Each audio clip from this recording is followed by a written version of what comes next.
নমস্কাৰ জনাইছো আৰু আজি সঁচাকৈ বেয়া লাগিল আজি এই ঘটনাত পুলিশ প্ৰশাসনৰ বহুত দুখ আছে এইকাৰণে দুখ আছে বুলি কৈছো তেওঁলোকটো আমাৰ নিজৰে মানুহ কিন্তু তেওঁলোক তথাপি নুবুজিলে আসলতে জুবিনদাৰ যে অনুৰাগীসকলে আসলে কিহৰ কাৰণে ইমান আন্দোলন কৰিবলগীয়া আছে আসলতে ভুল কিহৰ কাৰণে তেওঁলোকে এই অনুৰাগীসকলক লাঠি চাৰ্জ কৰিব লাগিছিলে আসলে তেওঁলোকে ওলাইছে যিহেতু জুবিনদাৰ ন্যায় পোৱা নাই তেওঁলোকৰ মাজতো এটা উত্তেজনামূলক সৃষ্টি হৈ আছে মনত যেটো এটা ভাব সৃষ্টি হৈছে যে আসলতে তেওঁলোকে ন্যায় পাব নে নেপাব এনেধৰণৰ কথা লৈ আসলতে তেওঁলোক ওলাই আহিছে আসলতে কিন্তু তেওঁলোকক পুলিচে প্ৰশাসনে লাঠিচাৰ্জ কৰিব নালাগিছিলে আৰু আজি যেহেতু শেষত গুলিচালনা কৰিবলগীয়া হ'লগে অৱস্থা পৰিৱেশ সৃষ্টি হ'লগে আৰু গুলিচালনা কৰোঁতে আমাৰ যি জুবিনদাৰ অনুৰাগী কেইবাগৰাকীও আসলতে এজনটো পুৰা গুলি লাগি গুলি ফালে ওলাই গৈছে পিছফালৰ সময় আৰু কেইবাজনো লৰাও আঘাতপ্ৰাপ্ত হৈছে বৰ্তমান তেওঁলোক সুস্থ আছে বুলি কোৱা শুনিছো মই নিউজত পাইছো বৰ্তমান কিন্তু কিমানখিনি কি মই তথ্য নাজানো নিউজত পোৱা মতে আমি এইখিনি গম পাইছো কিন্তু পুলিচ প্ৰশাসনে আসলে প্ৰহাৰ কৰিব নালাগিছিলে লৰাখিজনক যদি ভালকৈ বুজালে বুজনি কিয় বুজাব লাগিছিলে এনে নহৈছে এনে না হোৱা বুজাব নোৱাৰিলে আসলতে সেইটো এটা পুলিচ প্ৰশাসনৰ ভুল আছিল আসলতে কিহৰ কাৰণে বক্সা জিলাখনত লৈ অশান্তি সৃষ্টি এটা কৰি আনিলে গোটেই অসমখনলে সৃষ্টি কৰি আনিলে আসলে কিন্তু এয়া হ'ব নালাগে আৰু জুবিনদাই কেতিয়াও এনে হোৱাটো নিবিচাৰে আৰু আমি প্ৰতিবাদ কৰিব লাগে প্ৰতিবাদ শান্তিপূৰ্ণভাৱে কৰিব লাগে আৰু কি হ'ল আমি এখন আইনৰ গণ্ডিত থাকো যিহেতু এখন গণতান্ত্ৰিক চৰকাৰত যিহেতু থাকো সেয়েহে আমি অলপ শান্তি শৃংখলা বজাই ৰাখিব লাগে আৰু যিসকল পুলিচ কৰ্মীয়ে আসলতে ডিউটি কৰি আছে নিজৰ কৰ্তব্য কৰি আছে হেলুক আমাৰ নিজৰে আসলতে মানুহ হয় আৰু তেওঁলোকক আমি কেতিয়াও দুখ হোৱাটো নিবিচাৰো কাৰণ তেওঁলোক আমাৰে মানুহ তেওঁলোকো জুবিনদাৰ প্ৰেমিকই হয় আসলতে আৰু চৰকাৰ প্ৰশাসনেও ইয়াত ভুল আছে আসলতে চৰকাৰ প্ৰশাসনৰ কি ভুল আছে তেওঁলোকে তদন্ত কৰি আছে তদন্তৰ উত্তৰ কি আছে তদন্ত কিমানখিনি আগবাঢ়িছে কিমান কি না হোৱা তদন্ত হৈছে নে না হোৱা এইখিনি কথা আসলতে জনসাধাৰণক যদি অলপ হলেও জনালেহেঁতেন তদন্ত হৈছে নে না হোৱা প্ৰকৃততে তদন্তৰ নামত কিবা আগবাঢ়িছে নে না হোৱা এইখিনি কথা আসলতে প্ৰশাসনে জনাই থাকিব লাগিছিলে ৰাইজক প্ৰশাসনে সেই ব্যৱস্থাটো আসলতে কৰিব লাগিছিলে যে কি হৈ আছে কি না হোৱা আসলতে আৰু চৰকাৰে ভাবিছে নেকি যে আসলতে সেই জেলখনত নিলে তাত বক্সা জিলাত তাত কোনো জুবিনদাৰ প্ৰেমিক নাথাকিব নে তাত নতুনকৈ তেওঁলোকক নি যিখন নতুন জেল বনাইছে তাত তেওঁলোকক ভিআইপি ট্ৰিটমেণ্ট দিব বিচাৰিছে আসলতে তাত নিনিয়াটো হৈ যায় য'ত আছিলে তাত থ'ব পাৰিলেহেঁতেন য'ত বৰ্তমান সময়লৈকে আছিলে আজি কালি তাৰিখলৈকে য'ত আছিলে সেই ঠাইত যদি ৰাখিলেহেঁতেন তেনেহ'লে কি তাত অসুবিধা হ'লহেঁতেন নি থ'বলৈ ইয়াত যে আনিছিলে ইয়াত কি জুবিনৰ প্ৰেমিক নাই বুলি ভাবিছিলে নেকি জুবিনদাৰ প্ৰেমিক গোটেই অসম নালাগে গোটেই ভাৰত নালাগে বিশ্বতে আছে আসলতে সেয়েহে এই জুবিনদাৰ কাৰণে আপোনালোকে ন্যায় কি ব্যৱস্থা কৰিছে কি হৈছে কি নাই হোৱা সেইখিনি জনসাধাৰণক আপোনালোকে জনাব লাগে কিমানখিনি তদন্ত আগবাঢ়িছে নে না আগবঢ়া তদন্ত কিমান দিন লাগিব কেনেধৰণৰ কি হ'ব এইখিনি কথা যদি আজি জনালেহেঁতেন মানুহখিনিয়ে মনবিলাক হ'লেও অলপ হ'লেও শান্তি পালেহেঁতেন এতিয়া মানুহে কি ক'ব আসলতে নিউজবিলাকত ওলাই আছে বিষ খুৱাই মাৰিলে কোনোবাই কৈছে মানে আঘাত পাই মৰিছে বিভিন্ন খবৰ ওলাই আছে পষ্টমৰ্টম ৰিপৰ্ট ফাদিল হৈ ওলাই আছে মানে পষ্টমৰ্টম ৰিপৰ্টত সেইবিলাক কথা ওলাইছে বুলি দিছে কিন্তু পষ্টমৰ্টম ৰিপৰ্টত আচলতে হয় নে নহয় সেই কথাখিনি আপোনালোকে সঠিককৈ মানুহক ক'ব পৰা নাই আপোনালোকে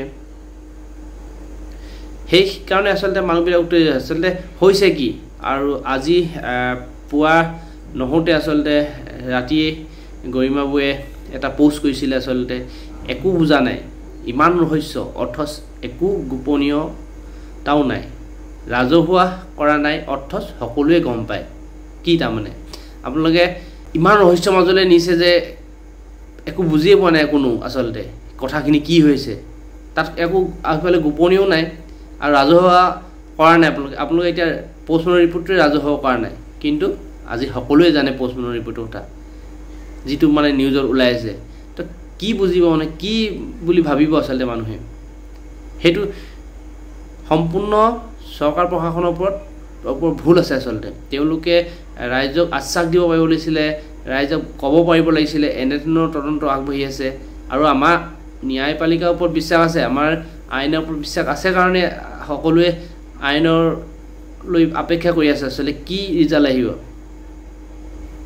আৰু কেনেধৰণৰ কি আগবাঢ়িছে তদন্ত সেইখিনি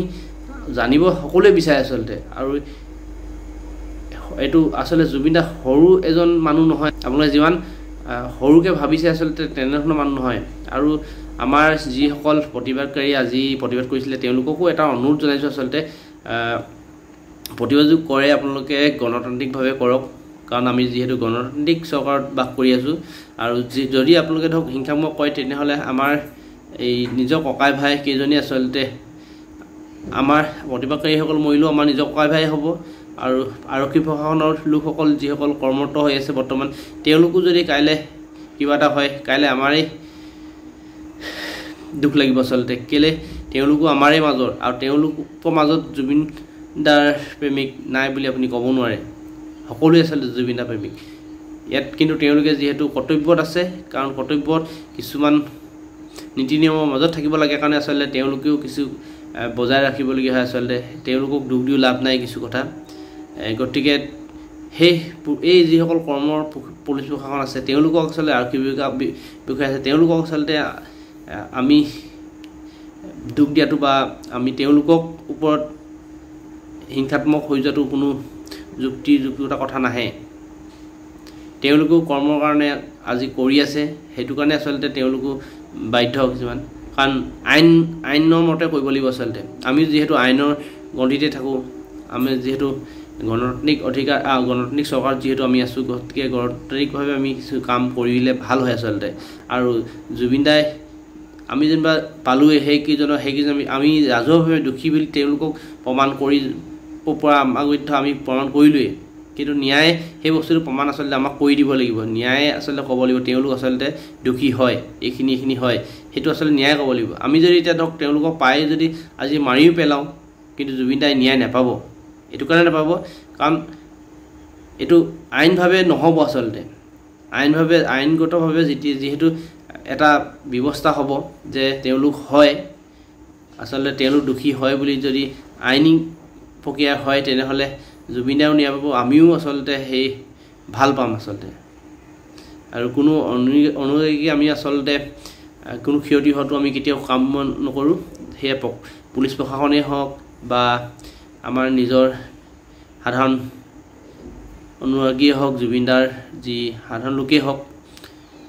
কাকো আমি আচলতে ক্ষতি হোৱাটো কেতিয়াও নিবিচাৰোঁ অসমখন আচলতে হিংসাত্মক কৰাটোৱেই আচলতে এটা ডাঙৰ আমাৰ কাৰণে বেয়া হ'ব আৰু চৰকাৰে কি ভাবি আচলতে বাক্সা জিলাত আনিছিলে আকৌ তেওঁলোকে যোন ঠাইত আছিলে সেই ঠাইত কিয় নাৰাখিলে তেওঁলোকক ইয়াত আনি এই যি শান্তিময় পৰিৱেশটো বিনষ্ট কৰিবৰ কাৰণে আচলতে আনিছিলে যদি আনিছিলে কেলৈ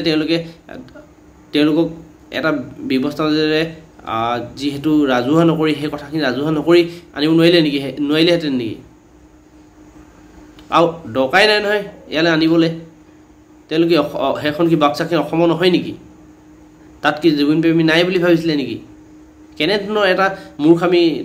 চৰকাৰ প্ৰশাসনে আচলতে কৰিছিলে কি ভাবি আচলতে তালৈ আনিছিলে তাৰমানে তালৈ নিলে ধৰক এটা হিংসাত্মক পৰিৱেশ সৃষ্টি হওক বুলি আনিছিলে নে তাত তেওঁলোকক VIP ট্ৰিটমেণ্ট দিম বুলি আনিছিলে সেই কথাখিনি কিন্তু বহুত ৰহস্যজনক আচলতে আচলতে আজি ভিডিঅ'টো বেয়া লাগিল আচলতে সেইখিনি কথা আমি জুবিন দাই ন্যায়টো বিচাৰোঁ আৰু অতি সোনকালে ন্যায় পাওক তাকে ভাবিছোঁ আৰু এয়া লেহেমীয়া হ'ব নালাগে আচলতে এই যিহেতু কিছু তথ্য আছেই যিখিনি তথ্য আছে সেইখিনি তথ্যৰ ওপৰত আপোনালোকে এতিয়া কি কাম কিমানখিনি আগবাঢ়িছে কিমানখিনি কি হৈছে সেইখিনি সকলো কথা আচলতে ৰাজহুৱা কৰক এই যে পোষ্টমৰ্টম ৰিপৰ্টবিলাক ওলাই আছে কোনোবাই বিষ খুৱাই মাৰিলে কয় কোনোবাই মূৰত আঘাত কৰি মাৰিলে বুলি কয় এইবোৰ কথা সত্য হয় নে নহয় এই বস্তু ৰাজহুৱা কৰক আচলতে চৰকাৰে আমাক সাধাৰণ মানুহবিলাকক জনালেহে আচলতে আমি জ্ঞাত হ'ম কি হৈছে কথা ঘটনাবিলাক যে আগবাঢ়িছে তদন্ত প্ৰক্ৰিয়া দেই আমাৰ তেতিয়াহে আশ্বাস আহিব আমি এতিয়া কাক লৈ কি বিশ্বাসত ৰাখিম সেইকাৰণে আজি বৈও আচলতে ক'বলৈ বাধ্য হৈছে একো বুজা নাই ইমান ৰহস্য অথচ কোনো গোপনীয়তা নাই হয় ৰহস্যৰ মাজত সোমাই আছে আৰু কোনো গোপনীয়তা নাই যদি এই ৰিপৰ্টবিলাক যদি প্ৰচাৰ হৈছিলে তেনেহ'লে গোপনীয়তা নাই প্ৰচাৰ হৈছে নাই হোৱা সেইটোও আমাৰ ৰহস্য ক'ৰ মানে এইবিলাক ৰিপৰ্টবিলাক ওলাই আছে সেইটো এটা ৰহস্য সেইবিলাকতো ৰাজহুৱা কাৰণে ইফালে সকলোৱে গম পায় ৰিপৰ্টবিলাকৰ কথা এইবিলাক আচলতে কি হৈছে কি নাহোৱা চৰকাৰ প্ৰশাসনৰ পৰা অনুৰোধ জনাইছোঁ আপোনালোকে অতি সোনকালে তেওঁলোকৰ তদন্ত কৰক আৰু যিসকল আজি তেওঁলোক আচলতে আঘাতপ্ৰাপ্ত হ'ল আমাৰ অসম আৰক্ষীয়ে বিষয়ববীয়া হওক সেইকেইজনো আমাৰ নিজৰ মানুহ আমাৰ ইয়াৰ অসমীয়া লোক হয় তেওঁলোক যি আঘাতপ্ৰাপ্ত পাইছে আৰু যিসকল আজি প্ৰতিবাদ কৰিছিলে তেওঁলোকো আমাৰ নিজৰে মানুহ গতিকে আমাৰ নিজৰ মাজত আমি এখন যুদ্ধ লাগি লাভ নাই আমি ৰাজনীতি বা কিবা মেপাকত সোমাব দৰকাৰ নাই আমাক এটাই কথা আমাক জুবিন দাই ন্যায় লাগে সেই আজি কথাখিনি আছিল আচলতে আমি সকলোৱে সংযম হৈ থাকিব লাগিব আমি সকলোৱে চকু দি থাকিব লাগিব আৰু এই ধৰণে প্ৰশাসনে আমাক হেতালি খেলি থাকিলে নহ'ব তেওঁলোক য'ত আছে তাতে ৰখাহেঁতেনো আজি তাৰিখত এনেধৰণৰ পৰিৱেশ নহ'লহেঁতেন চৰকাৰে সেইটো লৈ আমাক হেতালি খেলি আছে ধৰণে এটা পৰিৱেশ সৃষ্টি হৈছে তেওঁলোক কি VIP ট্ৰিটমেণ্ট দিব আহিছিলে নাজানো সেয়া আছিল আজি আমাৰ নিজৰ মনৰ ভাৱখিনি আচলতে আমি প্ৰকাশ কৰিলোঁ জুবিন দাই ন্যায় পাওক জাষ্টিছ জুবিন দা জিন্দাবাদ